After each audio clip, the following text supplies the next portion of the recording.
Hello tout le monde, j'espère que vous allez bien. Bienvenue dans une nouvelle vidéo aujourd'hui sur le thème de la colère. Donc comme vous avez pu voir dans les vidéos précédentes, chaque mois il y aura un thème. Donc le mois de février c'était l'émotion partie 1 et là on va travailler l'émotion partie 2. Donc le mois dernier on a travaillé sur la joie et la peur et ce mois-ci on va travailler sur la colère et la tristesse. Donc je vais juste vite fait vous définir pour moi ce que représente la colère en tant que personne et en tant que professionnel et pourquoi la colère est autant diabolisée, sachant que c'est quand même une émotion qui est très importante pour notre survie à nous-mêmes. Tout d'abord, on va commencer par la définition que le Larousse donne de cette émotion, donc qui est la colère. Donc la colère, état affectif violent et passager, résultant d'un sentiment, d'une agression, d'un désagrément, traduisant un vif mécontentement et accompagné de réactions brutales. Donc se mettre en colère. Voilà ce que Larousse définit sur l'émotion colère. Donc là on voit très bien que la colère est quelque chose de diabolisé, que se mettre en colère c'est pas forcément quelque chose de très bon et que c'est vu d'une façon très négative. Sachant que la colère en fait est une émotion positive, elle est négative, je ne vais pas vous dire que c'est une émotion qu'il faut vivre avec cette émotion là, mais c'est une émotion positive dans le sens où quand on se fait agresser par une personne, on va, nous, se protéger. On va avoir un mécanisme de défense qui fait que du coup, on va se mettre en colère pour montrer à la personne qu'elle nous a fait mal, que ce qu'elle a dit, ça nous a pas forcément fait plaisir ou que ça nous a beaucoup touché. Donc voilà, donc ça, c'est vraiment la colère. Quand vous voyez un enfant qui se met en colère, c'est juste, ça résulte en général d'une autre émotion. La colère n'est pas l'émotion principale. Avant cette émotion-là, il va y avoir ou de la tristesse, ou de la peur, ou même de la frustration qui n'a pas été bien exprimée par la personne ou par l'enfant, et du coup qui va être exprimé par le moyen de la colère. Donc c'est pour ça qu'il ne faut pas voir la colère comme un mécanisme négatif, c'est un mécanisme assez positif qui permet justement de montrer que la personne, elle a mal, ou elle a peur, ou elle est triste, mais qu'elle ne sait pas comment aborder son émotion à ce moment-là. Donc pour pouvoir montrer la colère de façon positive, il faut justement utiliser le bon canal d'expression, donc analyser du coup la bonne émotion de base. Par exemple, un enfant qui va être triste, mais qui ne sait pas forcément le montrer, il va se mettre en colère. Dans ces cas-là, on va d'abord poser l'émotion, ou on va le laisser se défouler, on va le laisser pleurer tout en l'accompagnant. Je ne dis pas de le laisser dans un coin, bien entendu, ce n'est pas le but, mais d'accompagner la personne sur son émotion, et après poser des questions sur le pourquoi du comment il s'est mis en colère.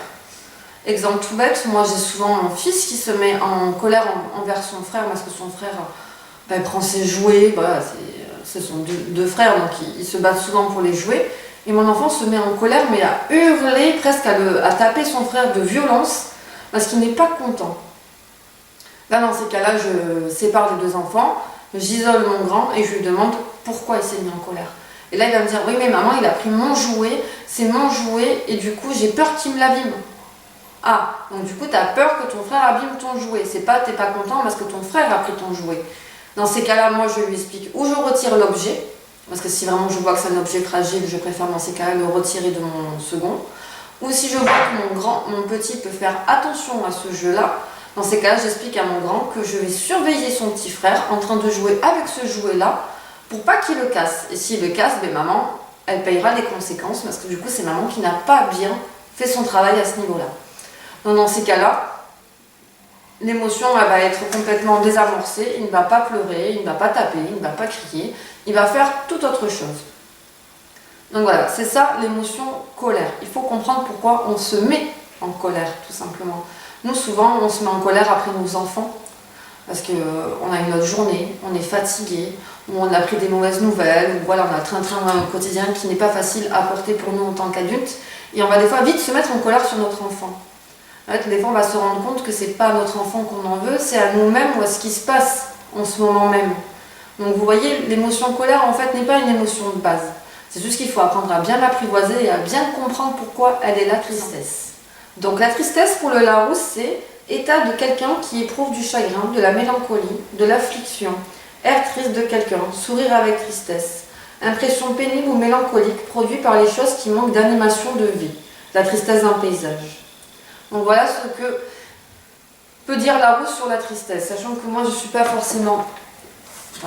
c'est la façon dont on peut percevoir la tristesse. Mais pareil, comme la colère, la tristesse n'est pas forcément l'émotion mère. Souvent derrière la tristesse, il y a une peur. On n'est pas triste sans raison, à part qu'on a vraiment perdu un être cher. Dans ces cas-là, c'est la peur de ne pas le revoir. C'est la peur de faire notre vie sans cette personne-là. Donc au final, il y a toujours l'émotion peur derrière la tristesse. C'est vraiment la peur et l'émotion racine des émotions, on va dire, dites négatives. Donc quand l'enfant est triste, tout simplement parce que il est triste, il faut savoir pourquoi il est triste. Qu'est-ce qui se passe derrière cette tristesse? On n'est pas triste sans raison. En général, c'est une dualité qu'on a avec nous-mêmes ou avec l'extérieur, ou quelque chose qui s'est passé à l'école pour l'enfant, ou là où il fait son loisir. Enfin voilà, ça peut être à plein d'endroits, mais il faut comprendre pourquoi il est triste. Par exemple, tout simplement, un enfant qui va revenir triste de l'école, on lui demande pourquoi tu es triste? Qu'est-ce qui s'est passé aujourd'hui? Donc des fois, l'enfant ne veut pas répondre, il ne faut pas arriver, mais les enfants ont le syndrome d'amnésie en venant de l'école, ils n'arrivent pas à nous expliquer vraiment ce qui s'est passé à l'école, mais en creusant bien, ou en parlant du mot peur, de quoi tu as peur? Dans ces cas-là, il va vous expliquer pourquoi il est triste. Un exemple tout bête, un enfant qui rentre de l'école et qui, vous allez le voir une minute toute triste, vous lui demandez mais qu'est-ce qui se passe? Pourquoi tu vas pas bien? Qu'est-ce qui t'arrive à l'école? Et l'enfant dans ces cas, il va te dire oui, mais on s'est moqué de moi, du coup je suis triste parce qu'on s'est moqué de moi. Mais qu'est-ce qui se passe à l'intérieur de toi? En fait, c'est que j'ai peur de ne pas être quelqu'un de bien, de ne pas être quelqu'un assez bien. Voilà, en général, ça va être ce genre de réponse. Ça va être la peur du coup de parler, la peur de se montrer. Voilà, il va y avoir une peur derrière cette tristesse. La tristesse, elle est éphémère, comme c'est expliqué dans la définition Larousse, justement. La peur, par contre, elle est pas passagère. Une fois qu'elle s'ancrée, elle nous met dans des répétitions schématiques et corporelles qui fait qu'on va être enraciné dans cette peur et on ne va pas pouvoir en sortir de cette peur. À part, bien sûr, travailler sur cette peur. Donc, dans ces cas-là, quand vous voyez votre enfant triste ou en colère, il faut vite prendre l'émotion à la racine pour pouvoir justement comprendre pourquoi cet enfant-là est en colère ou est triste. Ça va vous permettre à vous de comprendre cette peur-là et de pouvoir mieux la travailler et lui donner les outils justement pour mieux gérer cette peur ou cette colère. Donc ça va être le thème qui va se dérouler tout le long du mois à travers des posts Instagram, des posts sur Facebook. Il va y avoir des vidéos qui vont suivre avec des livres sur lesquels moi je travaille par rapport à ces deux émotions-là.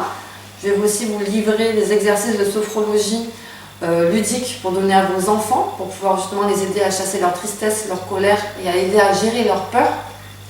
Et aussi, je vais vous donner une vidéo IGTV comme j'ai fait le mois dernier qui a beaucoup plu sur le langage des signes, sur les émotions, donc sur ces deux émotions-là. Donc voilà ce qui va se passer ce mois-ci ensemble. Donc j'espère que c'est un mois qui va vraiment vous emballer.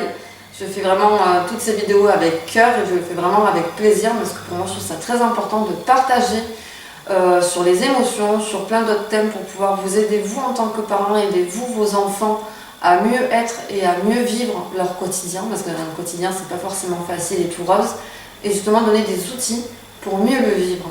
Donc voilà. Donc j'espère que cette vidéo vous a plu, n'hésitez pas à la liker et à vous abonner et je vous dis à la prochaine vidéo. Bye bye.